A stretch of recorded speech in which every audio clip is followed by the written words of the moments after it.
Hello, everybody. Welcome to another episode of the Thriving Adoptees podcast. Today, I'm delighted to be joined by the coolest dude we've ever had on the show, Jeff Forney from the West Coast. He's a model. He's an adoptee, and we've got something else in common. Our biological mothers both named us David. That's right. I gave up. I was laughing with Jeff before we started recording. I gave up my modeling at the age of 9. I passed my peak, but Jeff was, a dude, a model, and you're a photographer now as well. Yeah, Yes, indeed. from the West Coast. So a dude, a coolest dude we've ever had on a show. So when I was talking to Jeff last month, I think he came up with this phrase of his journey, and he said it's the journey to the center of the self. And I thought that would be a really great point to start off our conversation today. So yeah, and you said, Jeff, you're still on that journey, right? It's an ongoing journey, continually learning more and more, and I don't profess to know everything. I'm, just keeping myself curious and taking it all in. There's more to go and deeper to dig in this reunion adoption world. Yeah. Well, I think the not knowing is somehow seen by many as a bad thing. I think not knowing is in our area is a great thing, right? Because it is about that curiosity, and keeping going and finding our truths, and the truth sets us free, as somebody far wiser than me once said. Well, the curiosity to look, well, that was really kind of the impetus to wanting to know, as someone else mentioned to me before, I needed to find out my chapter 1. As I had mentioned before, I was talking to another adoptee, and they said, if you were going to buy a book at the bookstore, you wouldn't start on chapter 2. So as adoptees, we need to know our chapter 1, that first chapter of our life. So digging deeper into that and navigating the relationship once reunion has happened, it can be a little more difficult definitely more difficult than what I thought it would be. The reunion is a wonderful thing, and that is a wonderful thing, but there is more to it. That's kind of more the starting point, when a lot of times I think people think the reunion is the end. It's just the beginning. Yeah. Wow. Yeah, I mean, I never got a chance to reunite with my birth mother, because she'd actually died like maybe 13 years, I think, before I even started looking for her. So but there was a lot. I found a lot of solace in and peace came from what I found during the document search, and finding out my pre-chapter 1. I guess my the what do they start with in a novel? They'll start with the forward. The forward, yeah, the forward. So I didn't know my whole chapter 1, but I knew something in my forward. So do you think many people these days, adoptees, they think that do you think we underestimate what happens afterwards? Or because you said it was tougher than you thought it was going to be. Yeah, I do think we underestimate. Well, at least speaking for myself, I certainly did. Maybe there are some people that are more informed going into it, but I have to think there's some curveballs that come down come down the pipe that you were not expecting, and that shed some light, whether it's shed some light on how this all happened and came to be, whether it's things you want to see in that room of darkness, or things I'm a little bummed I've just learned that, but it's all part of it. So sometimes there's really great things to learn about it, and some of it's a little tougher to swallow, but it's all part of our story. Yeah, because I've heard other adoptees talk about a honeymoon period. Did you have one of those? Yeah. Yes, and that's the kind of the culmination of a lot of searching, and I feel it's more of being kind of a detective trying to find the biological roots and getting through those hurdles, because a lot of that's bureaucratic hurdles. A lot of us were closed adoptions, and even though you're 18 years old and you would like to know your medical history or some of the roots of your beginnings, they won't give it to you. So I think there's more there than oftentimes more than what you anticipate. Yeah. But the honeymoon period happens, and then you realize, okay, that's been done, and how did we get here in the first place? And that's where a lot of the tougher work begins. Yeah. Well, the thing that came to my mind is you've been in LA and all. I was thinking about that. So many people come to LA to break into the movies, and they've got to wait tables, they've got to do a side hustle whilst they wait for their big to be discovered, and the whole focus is on their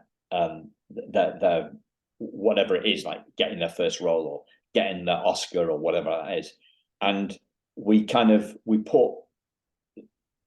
see that doesn't always work out for them. So I think have you heard Jim Carrey's talking about, I wish everybody could be rich, famous and successful, something like that, so that they can see it's not all that it's cracked up to be. So what I think is, and there's obviously there's quite a lot of self-destruction happens after that, because they think that the Oscar or the leading role or whatever, they think that that's going to give them happiness, and then it doesn't. Right.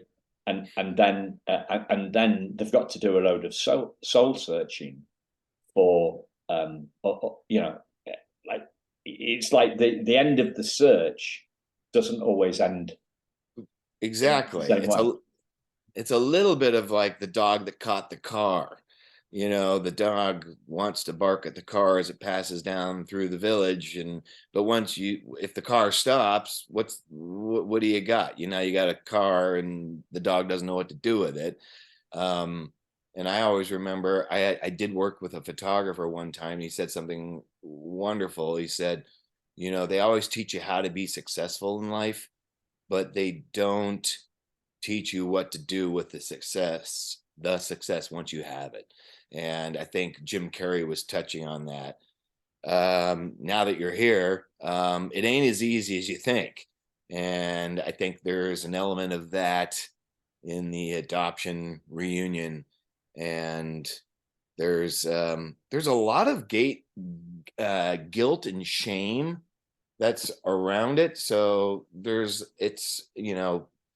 whether you're the adoptive parent, the birth parent, or the adoptee, I think probably I would tend to think that it's mostly in the birth parent realm, especially the birth mother. But there's a lot of shame and maybe regret as to how this all went down, and so you're trying to patch things back together in this relationship with a biological parent that can be clouded with some of that shame and guilt. And the problem with shame and guilt is that it gets in the way of believing you can be healed as a person, believing that you're worthy of healing. So if you've got a lot of that going on in your head, you're not as receptive to the ability to kind of move through and do the healing. Yeah. I've had I think I've had 4 birth mothers on the show now, and I really that guilt thing is, it just it comes across as part of their experience in the Yeah. past a lot. I've no, I've had more than 4 actually, probably more 5 or 6.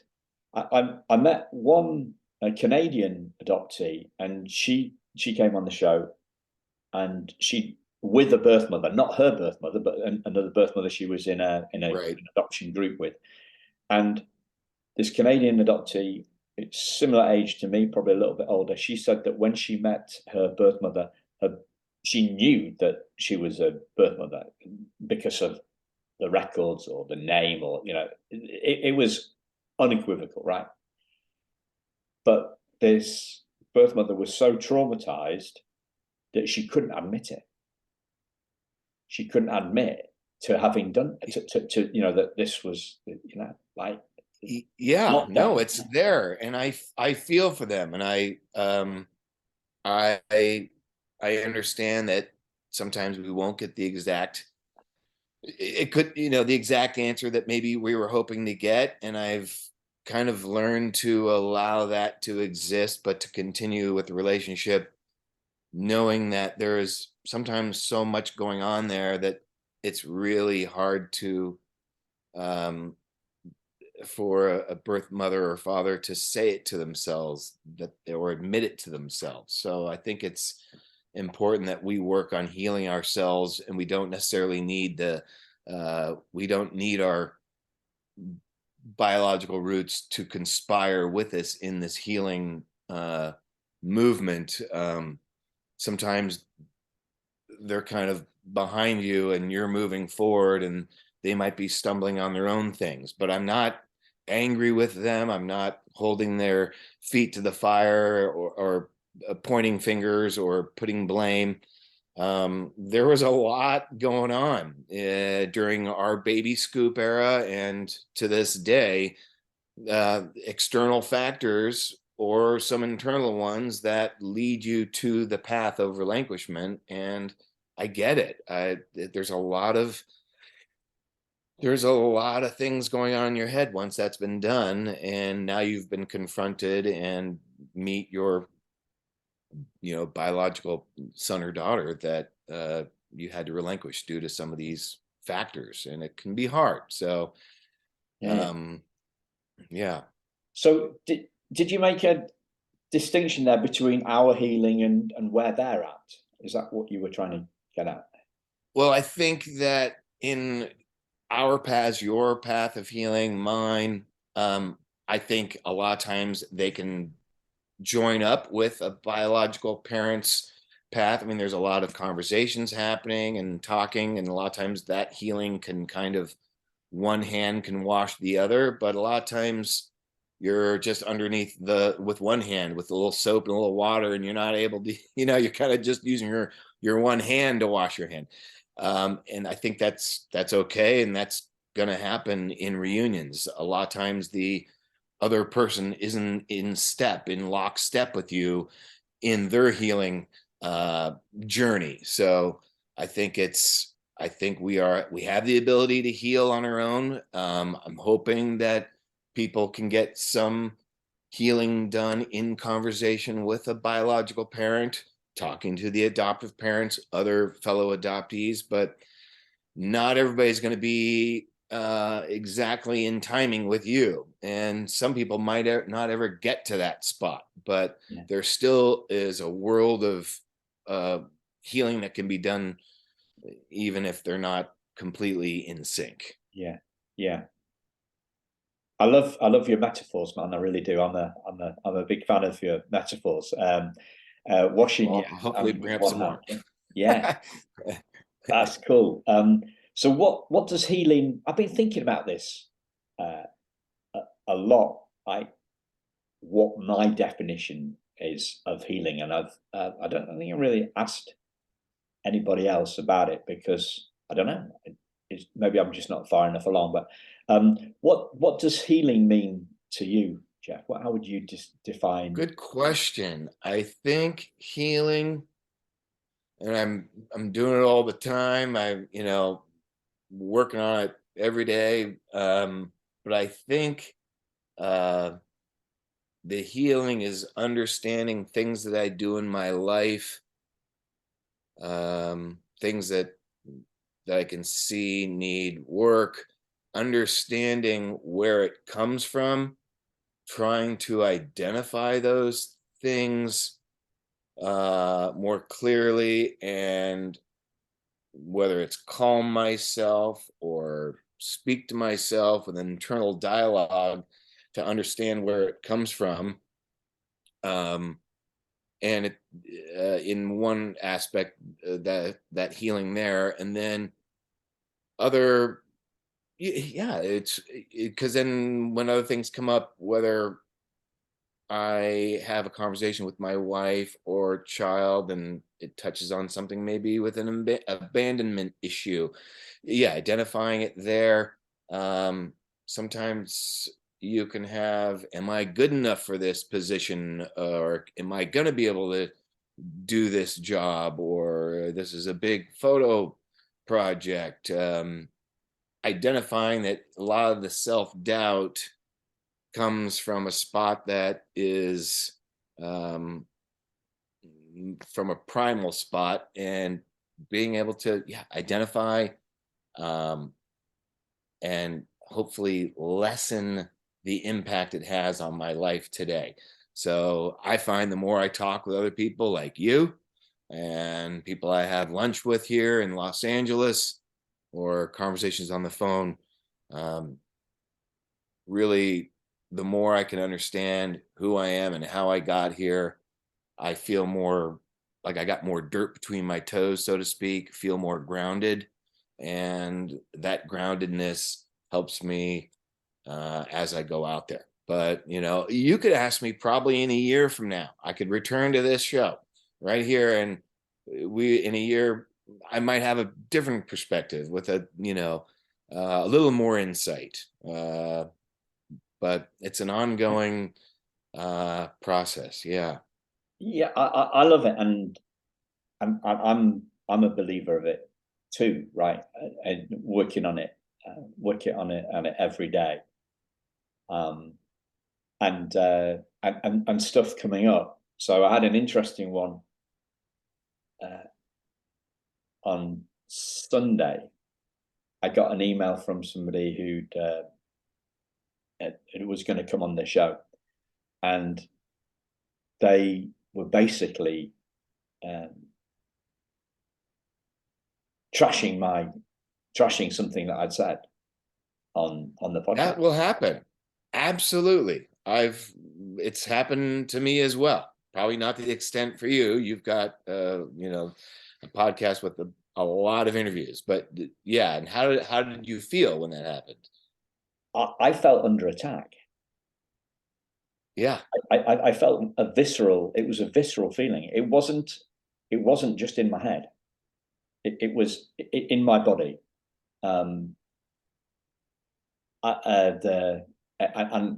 yeah, I felt it like a tingling sensation all over my body, and I'm feeling it now. Actually, I'm feeling it now, and I didn't respond to the line because I knew that I had good. that. Always give yourself some time. Give me some time, and I didn't respond. So she sent me another one, and I felt that feeling again of being under attack, and then and I still didn't respond, and then Monday morning, I looked at the email again, and I felt okay. The threat had gone. Yeah. And I actually emailed my mentor to say what I've just said in fewer words, and saying, is is this what you mean by healing? Because what we're doing is is this, and she's going to answer that on her podcast. She runs like people ping her questions and she answers them on a podcast. So I'm interested to see what she says about that. But yeah, it's awareness. It's the awareness bit first. Yeah, and I think you also touched on something else, which, I photograph adoptees. It's a side project. As I mentioned briefly, I was photographing Ray Liota. He was here at the home studio, and he said, "Hey, what's up with the black rocks in your sink?" And I said, "Oh, my birth mother's kind of a hippie." And he said, "Oh, you just said the magic word. You're adopted. So am I." So that kind of all that after about 3 or 4 years of it being a great story to tell at a dinner party, I started taking photos of adoptees and sharing their stories. The problem with sharing our stories, I mean, there's no problem with that per se, but I think it's important as adoptees telling our story and listening to other people's stories. They're just telling their point of view. It doesn't mean everybody is under the. A lot of time I said something recently and they're like, but that's not the way it happened for me. And that's right. I'm just saying my perspective. And there are so many stories and events that fall under the umbrella of the adoption constellation. Like, we have to allow room for everybody to share without being judged or finger pointed at and saying that's not the way it happens.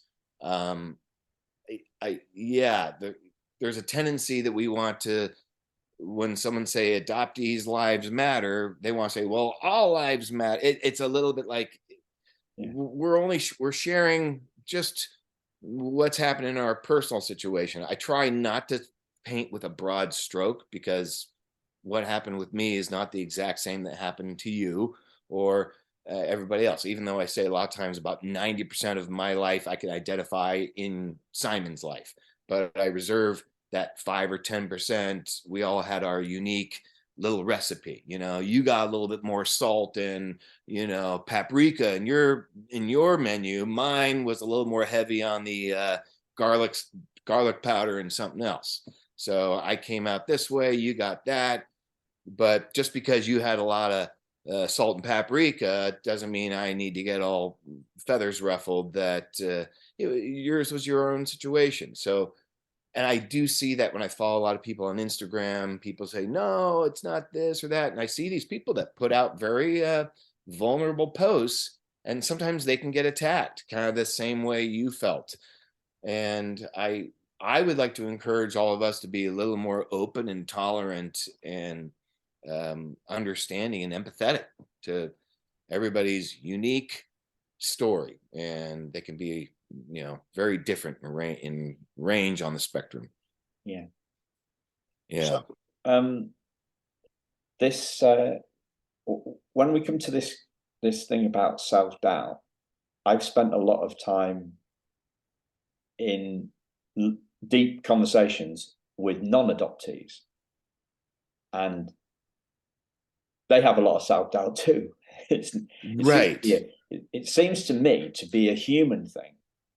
Mm-hmm. And I will put my hand up in the fact that I've blamed self-doubt on adoption, but and I've seen lots of other people on adoption too.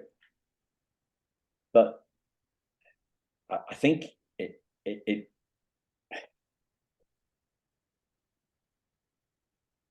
I have done a lot of hanging of stuff on adoption. I talk about pinning the tail on the wrong donkey, right? Right. I have pinned the tail. I have blamed adoption for lots of things that are human, not exactly, not adoption related. Yes, I am with you on that. Quite similar. I'm always trying to parse out how much of this was adoption related and how much of this, speaking to my non-adopted friends, which are plentiful because most aren't. Um, is this a human reaction, and or how much of this? Like, I have if I'm in a discussion with my wife, and maybe it's going south, not going well. If she leaves the room and walks out of the room from me, I really don't like that. And I think a lot of it has to do with my abandonment. I want them to stick around and let's talk it out. But there could be a good chance that there are non-adoptees that also don't like that. So I'm always trying to figure out how much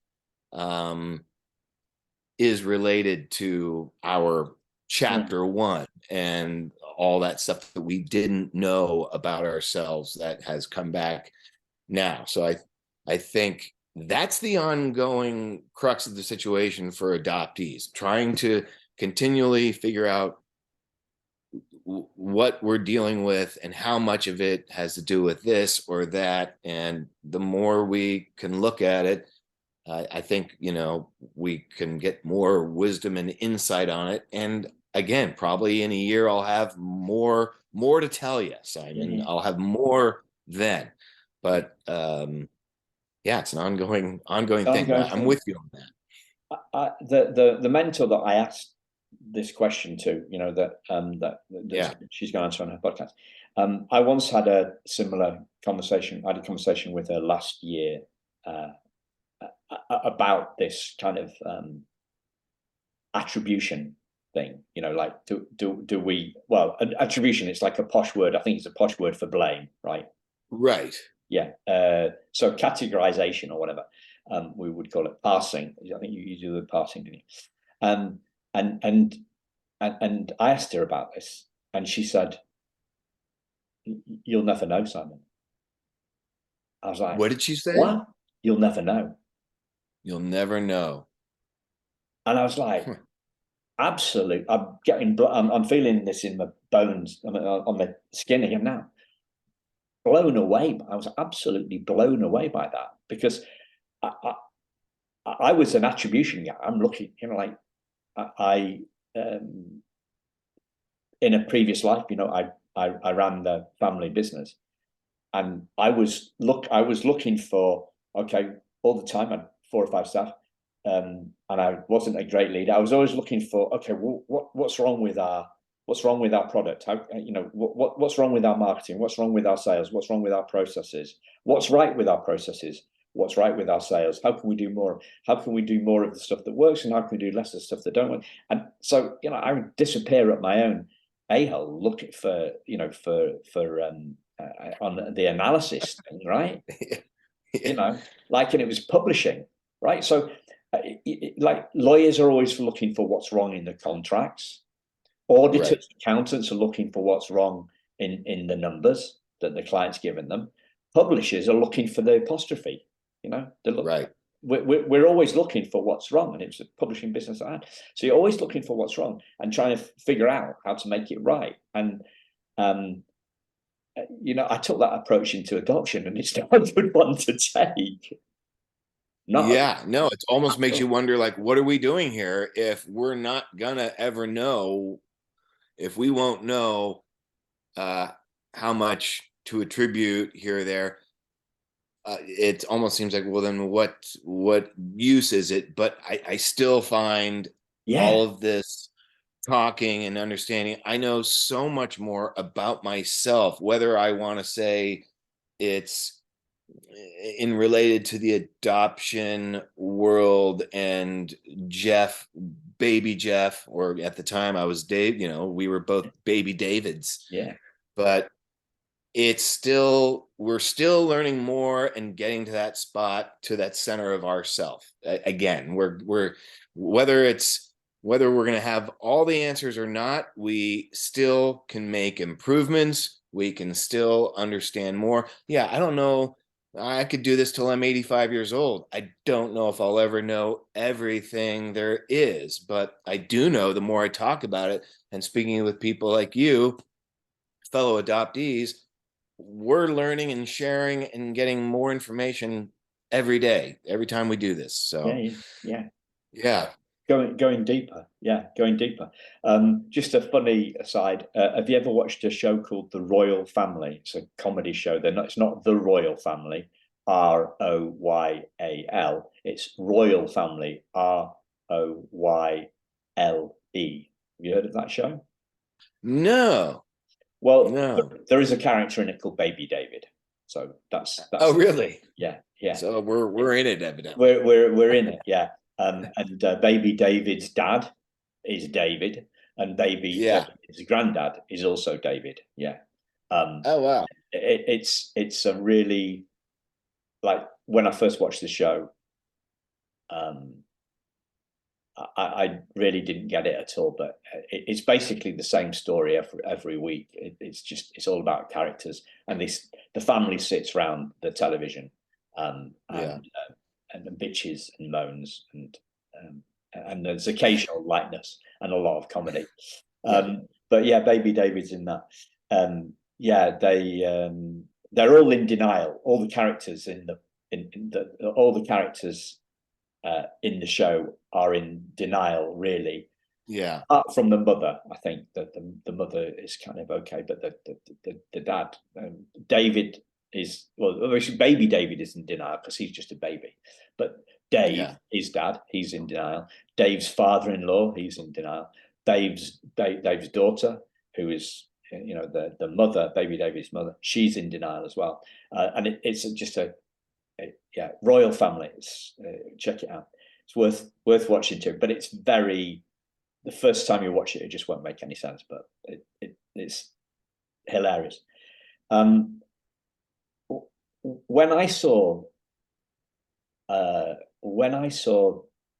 that a piece of paper that had David Anthony Flower on it, right? So the name my birth mother gave me, the name Patricia Joan Flower gave me, I really wasn't expecting. Great last name.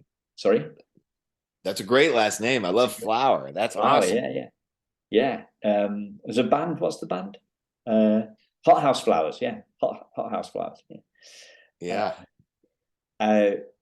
We had a birth mother on the show whose name is Patricia Jane Florin. I think it was Jane, and my birth mother's name was Patricia Joan Flower. It's like, that's really spooky.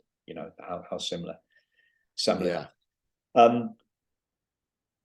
I was going to the office of this post-adoption support place to get the name of my birth mother. That's what I was expecting.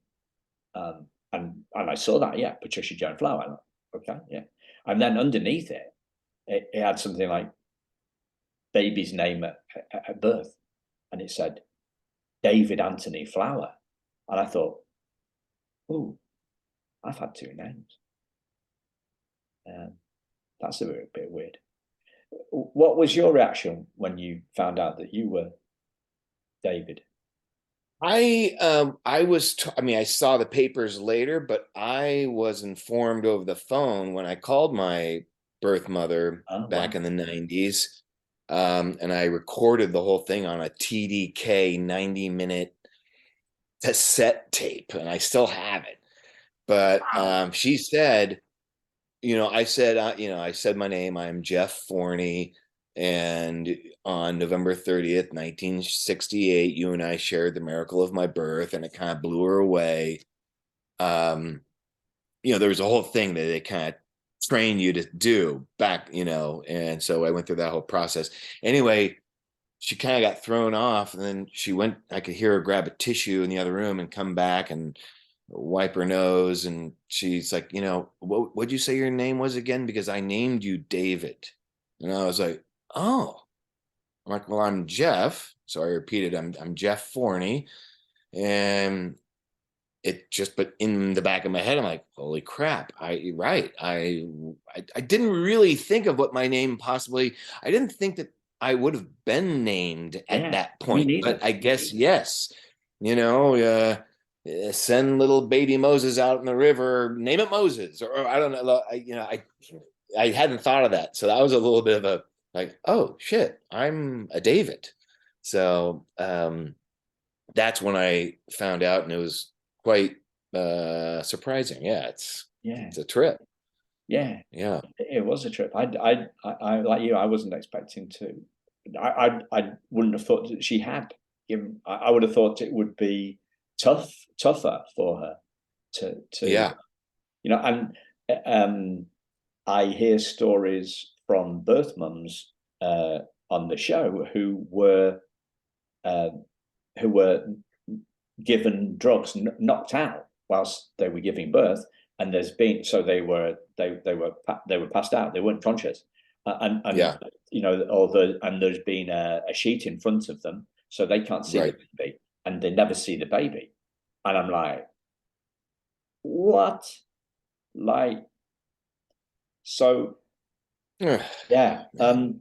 but this self thing, this identity thing, this name thing, like, one of the things that fascinates me is in terms of self is I was listening to a mentor of mine. He's in your part of the world, actually. In I can't remember what part of LA. It's no, I think it's San Diego. I think, I'm not sure. Anyway, Yeah, he said he's a consciousness guy, probably personal development coachy kind of a bloke. And he said to me, we're looking for the truth. And so he has nothing to do with the doctrine, right? But he said, we're looking for the truth, right? And so what is true? And he did this little shtick with he held up a pen. He said, what's true yeah, is that, whilst I'm in this Earth's gravity, if I drop this pen, the truth is it's going to fall down, right? It's going to fall, right. right? So the truth never changes. The truth never changes. And I must have heard that around the time that I learned that I was David Anthony Flower rather, before I Yeah, was Simon Jonathan Ben. And I put those two things together, and I sometimes do that little trick as well, to say, the truth, our names, because they change, they can't be the truth of who they are or who we are. right. Yeah, we're they're just labels. It's Um, just a yeah, yeah, but people say, well, have you got ID? Have you got ID? And right. right, okay, this is who I am. This is my name. Well, no, that's not who you are. And like, when we're thinking about the journey, when I'm thinking about the journey to the center of ourself, I'm thinking, well, what do I mean by self? Do I mean like you saying our chapter one? Do I mean like our chapter one? Do our name, our trauma, our story, our thoughts, our feelings, our actions? It kind of all.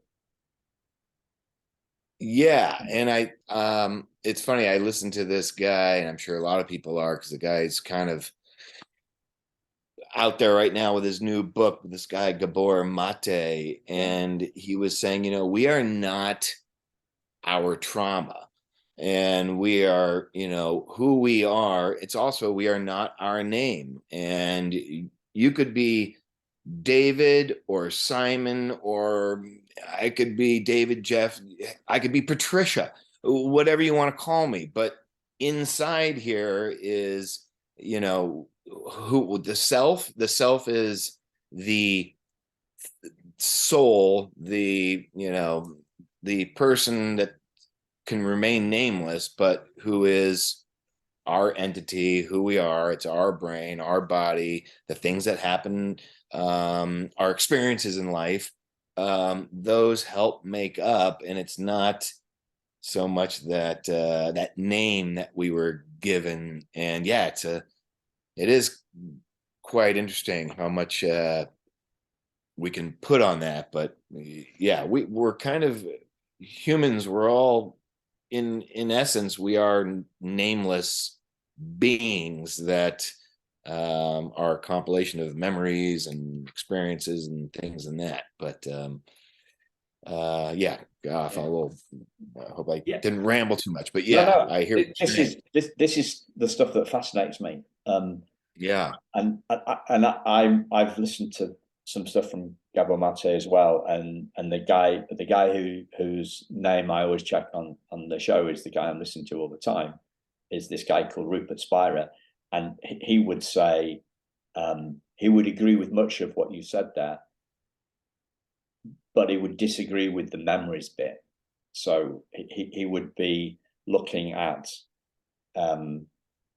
where he would agree we're not our trauma, and I think decoupling ourselves from our trauma, being able to put a line in the sand and say this is the trauma and this is who I am, Yeah. as not as a bumper sticker, but as a belief, right? Right. That's a nice idea that some slightly wacko bloke from Yorkshire says, right? That's me. Yeah. But not an intellectual, not an intellectual understanding that I am not my trauma, but really, we are not our trauma. Yeah.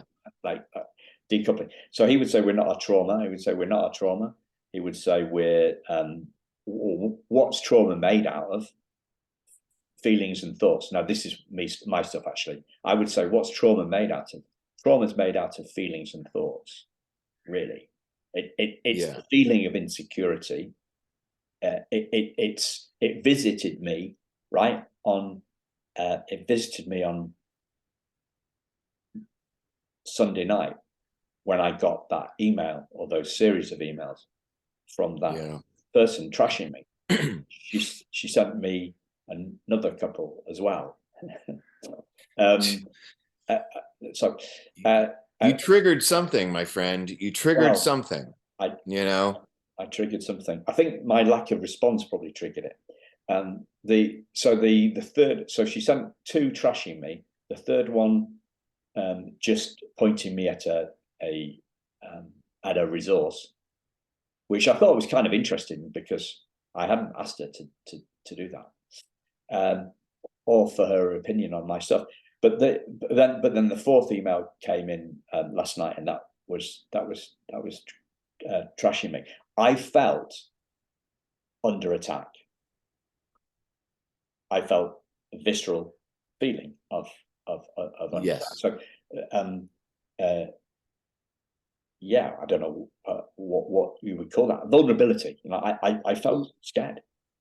Yeah. Let me ask you: are you going to respond to this? Are you going to? Oh, okay. So she sent me 3 emails, right? And then I responded to the third because I thought, well, she needs to know where we're at. And I just did it a polite email, and then she came back at me again, and I haven't come back to that. But it's a learning moment for me. Like you talked about a daily practice for you, being aware of your reactions to stuff. Yeah. And seeing what's coming up.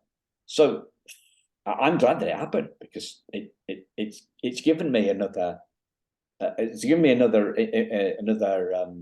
like a healing insight, right? Yeah.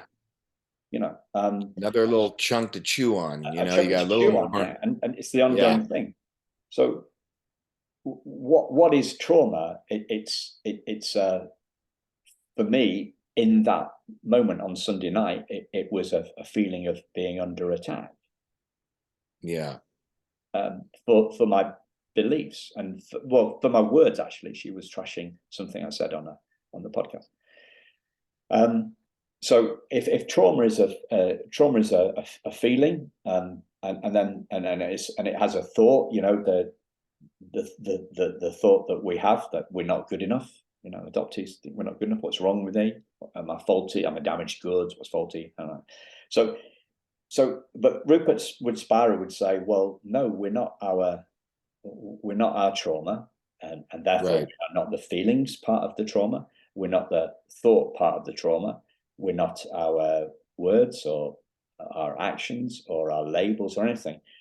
He would say we are consciousness. We are the space in which all that stuff is going on. So he would say he would use the word consciousness. Gotcha. So when I think about self, I'm going as far as I can down those layers to the self, as in you are consciousness, I am consciousness, everybody else in the world is consciousness. And at that level, this may seem philosophical, and maybe it is. At that level, we are not our trauma. I am not my feelings of insecurity, or I'm not my hyper vigilant self. Yeah. Like I'm under attack from this. Yeah. It's a continual discovery, and understanding that we all have these issues, but how much to attribute. I sometimes I get into a little bit of hot water. There are some adoptees really are quite angry. I wish I could do more. And they blame a lot of things, from the adoption bureaucracy to the relinquishment, and they blame their work, their relationships, their career, whatever it is, on the adoption. And I want to be careful not to throw everything into that adoption basket. I want to make sure that, hey, these are all things that we can look at, but let's not put everything onto it. The idea of like, how much do we attribute to our adoption? I don't know. And we'll continue, you and I and others will continue to search and seek and see what that will reveal. But I think what we do get by looking at this stuff, and you and I here, is where, the one thing that I think we all as adoptees need is to be able to know there's someone out there that might have experienced something the same way that we did. And if we can identify, I still don't know all my answers, but knowing that you're here, my friend, sitting in the UK, it gives me more strength. It gives me a little more confidence that there are other people dealing with it too. And that's why more of these stories we can share. There is healing that can happen. To what percentage? 75%, 40%, 90%? How much goes into our little adoptee baskets as we're going through the market? I don't know that, but I do know that when people hear stories or hear me discuss my concerns or my vulnerabilities or insecurities, I felt that way too. And then they're opening up, and then they're talking, and then we're having a wonderful coffee chat for an hour, and they feel so much better. And so do I. So we're, and we're not the only people, adoptees. There are many groups of people that have had a lot of different, we're one of many. So we're not unique to the trauma world. Indeed. Fantastic. And I'd love for you to come on in the future, Jeff. And I think that we and hear more about what you're learning. And one of the things that, the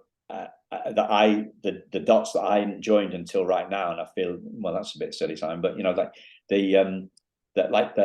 your old career in the modeling, where you're being judged all the time, there must be, like, insecurity must be absolutely rampant.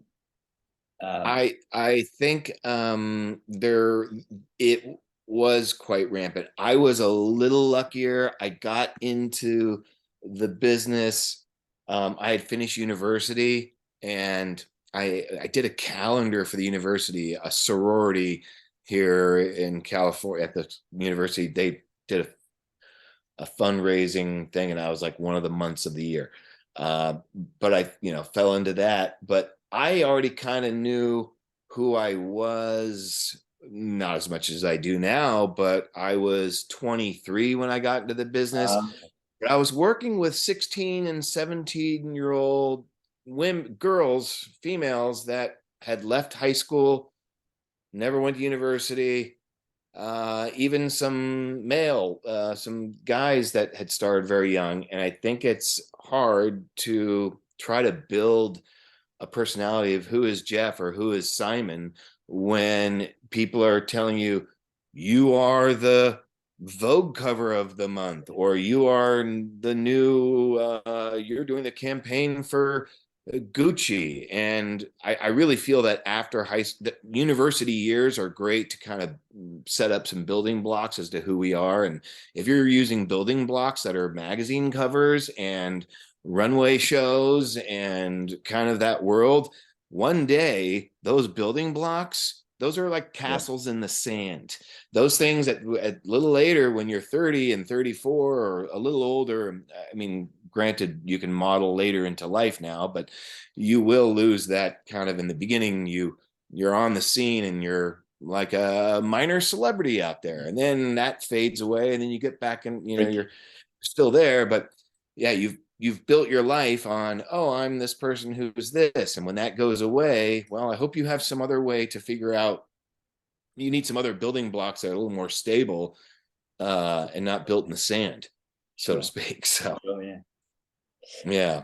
So, Jeff, thanks for coming on, man. Really enjoyed it. And thank you to listeners for listening. Is there anything you want to talk about before we just bring it in?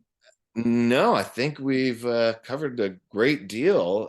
Thank you for having me on, and I think we'll just continue through podcasts and the photographs that I post to my Instagram. We'll keep, and I am doing some interviews of stuff as well, trying people in reunion, trying to figure that out. Hopefully, we'll be even more enlightened the next time I see you, my friend. And hopefully, I want to be sitting in your backyard with a biscuit and some tea. And a cup of tea, One of these days. Yeah. Okay, buddy. Thanks a lot, listeners. Thanks, Jeff, and we'll speak to you again very soon. Cheers. Bye-bye.